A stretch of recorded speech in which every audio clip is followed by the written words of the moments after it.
So in terms of casualty po, meron na pong 47 dead casualties and 688 injured individuals. And meron na po tayong na-record na 31 missing individuals from Region 11 and 12.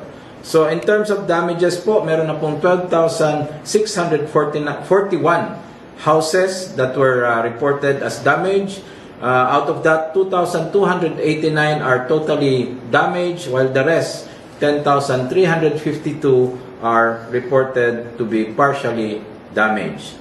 And in terms of damage to infrastructure, umaabot na po ng 666.5 million ang reported damage to infrastructure covering regions 11 and 12. Again, tuloy-tuloy pa rin po ang pag-assess at pagkalap ng ating mga field units, no, para makuha yung totality ng damage or impact nitong earthquake. Hindi lang po sa infrastructure but also we're checking its effect sa agriculture sector.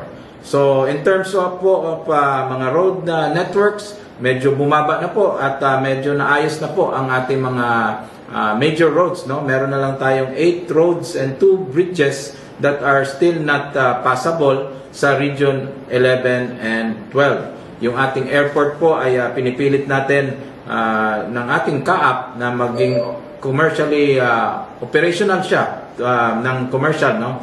By within today or hanggang bukas po.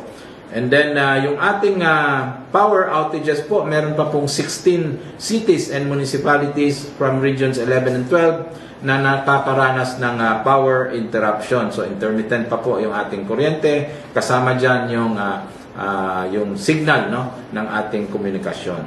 So, classes are still suspended in 210 cities and municipalities. And yung trabaho naman ay suspended pa rin sa 158 cities and municipalities from covering regions 9, 11, 12, and 12.